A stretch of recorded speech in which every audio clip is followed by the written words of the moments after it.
Ohio, c'est Hiro. Aujourd'hui, on se retrouve pour la découverte de l'anime du mois avec Food Wars.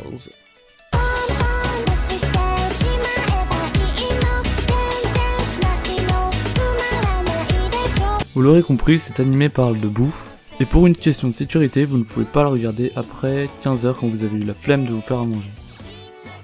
Soma est le fils de Joichiro, le propriétaire du restaurant familial Yukihira.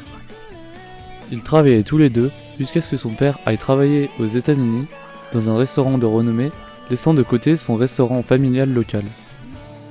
Bon, vous laissez pas avoir par sa posture chère badass, parce que comme Saitama dans One Punch Man, 20% du temps, il a une posture héroïque, et le reste du temps, il a juste une tête de con. Nous allons également découvrir Megumi Tadokoro, une jeune fille originaire d'un petit village du Japon, qui va rejoindre la même école culinaire que Soma, dans le but de rendre fier son village natal. On va découvrir aussi d'autres personnages qui viennent de cette école, notamment des personnages amis et donc ennemis avec Soma, et donc aussi qui viennent du même dortoir. On verra qu'il y a des dortoirs, tout ça. Donc comme je disais, Soma il travaillait dans le restaurant avec son père depuis quand même assez longtemps.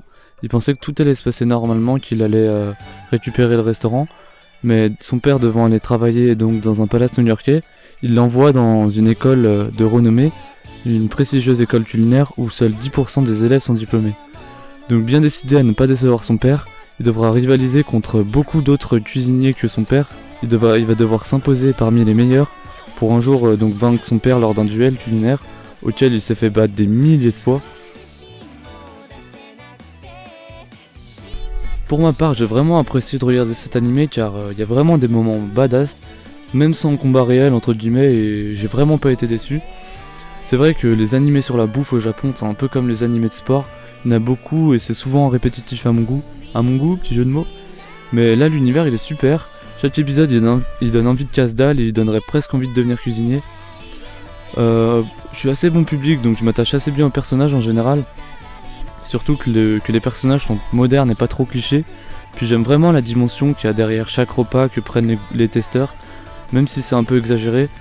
Dans ce genre de moment, il y a souvent du fanservice dans lequel les femmes elles se retrouvent nues en testant la nourriture.